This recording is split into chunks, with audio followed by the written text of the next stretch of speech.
On Friday, Miss Andre's class was out here looking at broccoli and cauliflower, and this week I'm going to give them some guidance about their carrot bed. It's hard to tell because we've got a few weeds coming in after the winter, but there are actually quite a few carrots growing in here. Typically when you plant carrots, you plant them in long rows, and so you would see rows of carrot seedlings popping up. It looks like what happened here was they were planted in perhaps bigger holes with more seeds put into each hole instead of just one seed per hole. So I'm just removing this grass to make it easier to see. But if you look at the base, this is not just one plant. This is maybe 12 plants in here. Each one of these is a carrot. So they're so clustered together that they won't be able to grow to full size because they're all going to be bumping up against each other. So what we need to do is some thinning of the carrots. And to thin carrots, you want to look for one that you want to keep. So that's probably a good keeper. It looks like it's got a little bit more separation from some of the others, which has probably allowed it to grow bigger already. And then you will look for ones that are smaller, that you are willing to get rid of. And then you go down to the base of it.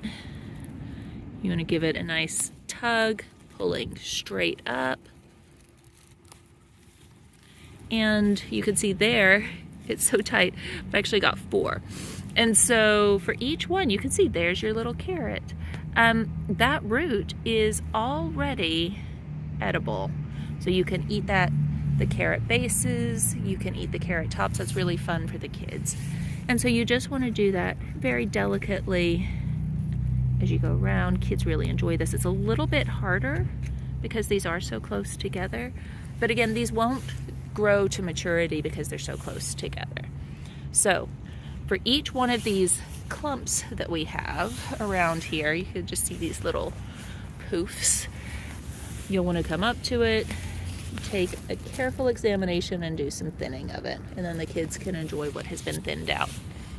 The other task we want to do is some weeding because we have plenty of room in here for more carrots. And so what we'll do is we'll weed it out and then we can plant some rows of carrots.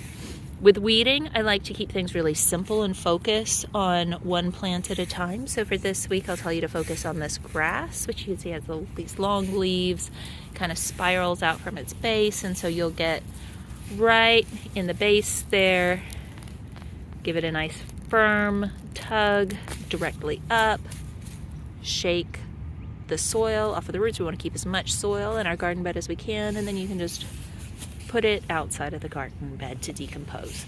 So look for the grasses and thin those out. Next week I can give you another weed to focus on, but we want to keep the carrots and that will free up some more soil. You also have some room over here by the spinach. It looks like the spinach also got a little clustered. We've got a couple of clumps instead of some rows, but if you want to fill in this space with carrots, you certainly can, and this area will have lots more room for carrots too. So I got Miss Andre some more carrot seeds. This is a beautiful blend of them. They'll come in different colors, which is really fun for kids. And on the back of seed packets, you have planting instructions. So you want to make a row in the soil that's about 1/4 inch deep. That's the seed depth. Seed spacing is about 1 inch apart. So they're tiny, tiny seeds. You're not going to realistically get all of them 1 inch apart, but imagine each one of these dozen or so 1 inch apart. So this should have taken up a full foot in a row. And so same for most of these other clumps that you see around. So you'll be able to, with this seed packet, fill up this entire garden bed and probably have some over here as well. So 1/4 inch deep, 1 inch between each seed. So I use you can use like the joint to the tip of your thumb. You can use your finger. You can actually take out a ruler and measure part of kids' fingers to see how much they want to do it. And then about 6 feet between rows. So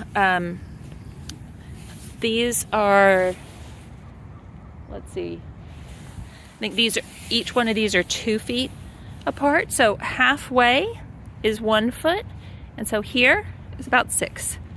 So you can fit in multiple rows within each one of these markers. If you think of these as being, these little black posts as being 2 feet apart, again, you can bring your bring your ruler out to do some measurement.